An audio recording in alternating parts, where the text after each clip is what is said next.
Hello guys, Indie Swarm here, and in this video I'm going to be talking about how I think Fallout 4 is going to stack up to the other Fallout games. And I know that's kind of a tall order, especially considering Fallout 4 isn't out yet, but, you know, speculation is always fun, so let's get into it. The first thing I noticed about this Fallout is that it is revolutionary in the fact it is the first game I've ever known to combine genres. And a lot of people are probably, thinking, what are you talking about? Games combine genres all the time. The other Fallouts did, Borderlands did, Deus Ex did. All kinds of games do that all the time. But I feel this is the first time it has actually really been done. Most games will be like shooter, RPG, but they kind of put guns in there, but it's not really a shooter. It's still an RPG, just instead of a bow and arrow skin, you got a gun skin, and it shoots a little faster. And that's kind of what Fallout and Borderlands have been to me, but now, as we can see in the gameplay from the E3 trailer, it looks like a real shooter. And I know a lot of people are unhappy about that. A lot of people are really excited about that. I, for one, am ecstatic. Finally in Fallout, we get some real gunplay here.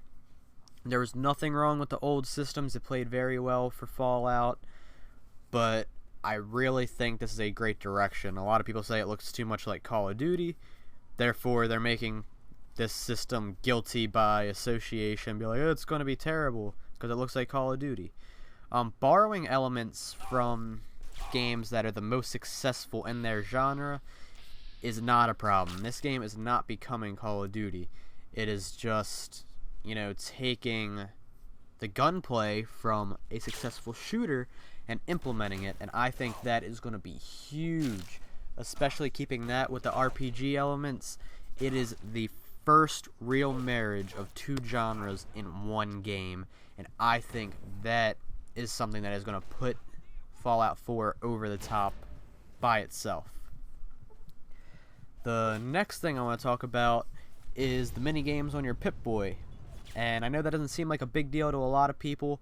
For me, that's a huge thing because I've always loved games inside of games. You get bored with the game you're playing, play the game inside the game. I think that is a great way to make me kill my time, and I thank Bethesda for doing it. And that might not seem like a big deal, but more and more companies and developers are actually stopping with that, just because they figure, hey, if we're going to put this game inside the game, we could just take it out and sell it. Nintendo actually has been dabbling with that lately. They said there's never going to be any more mini games in Animal Crossing anymore because now they have the eShop, so pretty much if they can sell them, then they're not gonna just give them to you for free, which, fair, it's their choice, it's their company, but I think little features like that add a ton to the game. I know I've been very pro Fallout 4 so far, and I'm sure a lot of other people are too. A lot of people think it's crazy to even compare and wonder which one is going to be better when Fallout 4 is already looking so promising. But there's also some downsides to Fallout 4. This is the first real time in the newer age of Fallout that our story is predefined for us. In New Vegas, we have no idea who we were because we met our character getting shot in the head in a ditch. We have no idea who we were before that. And after that, we didn't remember. So we really got to create our character and our story from the ground up. Same thing with Fallout 3. We went from being a kid to an adult, and we controlled all of that all the way up. So we really got to sculpt who we are. And now in Fallout 4, you already know you had a family, you were seemingly married, you had a child together, owned your own house, you were really settled with your family pre-war, and you know how all that goes, and then you go into stasis and you're out for 200 years. So this is the first time Bethesda is really forcing a backstory on our character, which isn't a big deal to a lot of people, but to me that kind of hurts immersion. I know it's a silly thing, but it really hurts your ability to make your character exactly the way you want it. For some people, like, they want a truly trusty good guy or good girl, as it may be, who is very loyal to whoever they're with. And a lot of people who want to play that type of character are going to be like, well, I can't really make this backstory with this other character in a relationship because, you know, your wife and son just died, so your character's probably not looking to form relationships with people. And, you know, I just think it hurts the immersion a little bit with little things like that. It's probably not going to make a big deal to most people, and it's probably not going to make a huge deal to me either in gameplay, but it's always nice to have the options there instead of just telling people who you are. But, you know, fair enough, Bethesda's given us what looks to be such an amazing game. Who am I to complain about something so small? The next thing that I think is going to put this game head and shoulders above the rest is the weapon crafting system. You can pretty much make your own weapons. I know they said it's 50 base weapons with over 700 mods, but if you watch the E3 footage, you can definitely see you're almost building your own weapon from the ground up, and I think that's incredible. I think that Fallout being a shooter, it never really got much love in the weapons department, and now it is looking like we have a ton of options and can just do what we want and have a blast with it. And I cannot wait to test it out, and I'm very glad they implemented that with melee weapons as well. I know I'm going to be having a lot of fun with the different baseball bats you can make in this game. So just one more feature to put a nail in the coffin for the other games. And then on top of that, they give us a city builder, and they make it optional. That is incredible. I know, for me, it's a no-brainer. I want to play that city builder. That's probably where I want to spend a ton of my time, building up my settlement and defending it from raiders just for fun. But a lot of people aren't into that. Bethesda respects that and are giving you the options to not do it, which is beautiful when we are so used to companies telling us what we can and can't do nowadays.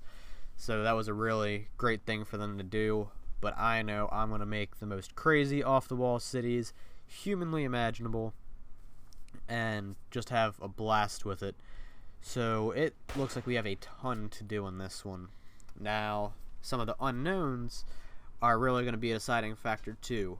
They said the map is 3 times bigger than Skyrim's, which means it's much larger than Fallout 3 and New Vegas, obviously. That being said, I don't know how that's going to work out so well. Fallout New Vegas was extremely void of anything to do for a long time. Once you found something to do, it was fun, but my God, was it a long, long time before you found anything to do. And you know, I just hope that with this big open world, the whole world space thing is not gonna, you know, be a big deal like it was in New Vegas, where you could just walk for hours without finding anything to do. I hope it's more like Fallout 3, when you walk a few feet, you see a town. Oh, see that school over there? Let's go in there, kill some bandits. Supermarket right over there. Let's go in there, get us some gear. So I really hope they make good use of that world space. I know part of it being bigger is probably so you can build your settlements, and that'll probably take up a decent amount of the space. But I just hope it's not a big barren plain like a lot of New Vegas was. I know Bethesda's on this one instead of Obsidian, so, you know, with their style, they'll probably make it more populated. Not saying that Obsidian is bad, but I just enjoy the way Bethesda sculpts the world more. Feels more full, like there's more to do.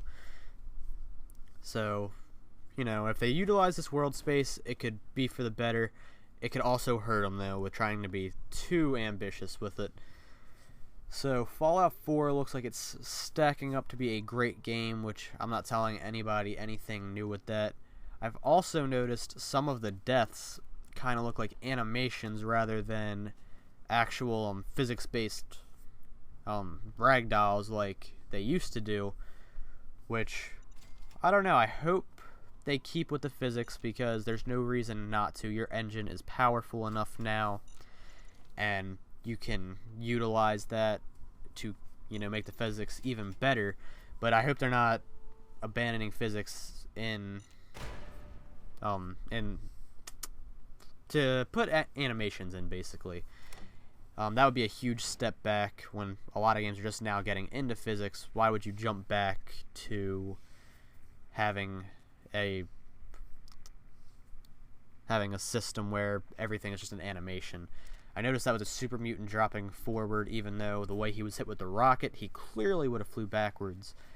Or when you killed the one raider boss with a baseball bat, he fell off to the side, but it also looks like, it was kind of an animation playing. But I guess we'll see with that.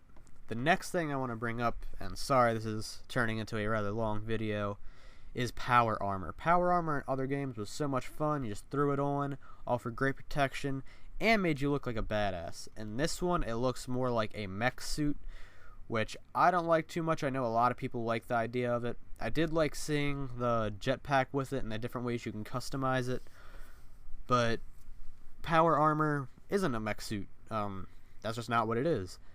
And I don't think it should be that crazy powerful or something that's, pretty much a walking tank. That just isn't what power armor is to me, and I know it's not what it is to a lot of other people. Most people were fine with this announcement. I just thought it was something, why change it? It wasn't broke in the first place. I mean, the last thing Fallout needs is vehicular combat, pretty much. It plays fine as it is. But, that's not gonna kill it for me. I'll still definitely play it, have a great time with it. And, if the power armor is really that bad, I just won't use it, except in the few story missions, which undoubtedly are going to require it. And speaking of the mech suit, it also looks like they made Deathclaws crazy strong in this one, because you go up to them in this impenetrable fortress, and this is pretty much the only way to take them down. When the guy tried to attack Deathclaw without wearing that suit, he got gutted instantly. So I hope they're not trying to overscale the power of the Deathclaws in this game, just to, make power armor being like this seem necessary.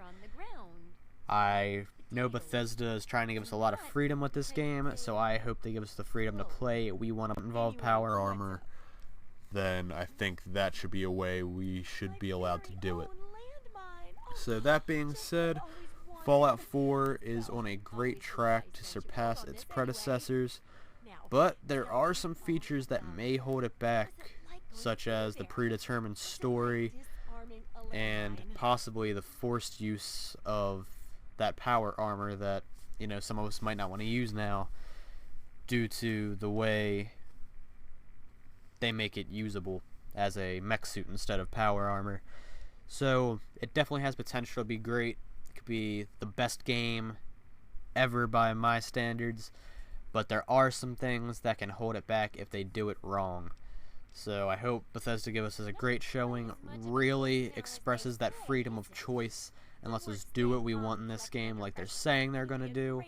If they do that, Fallout 4 is set to be a revolutionary game and probably one of the best of all time.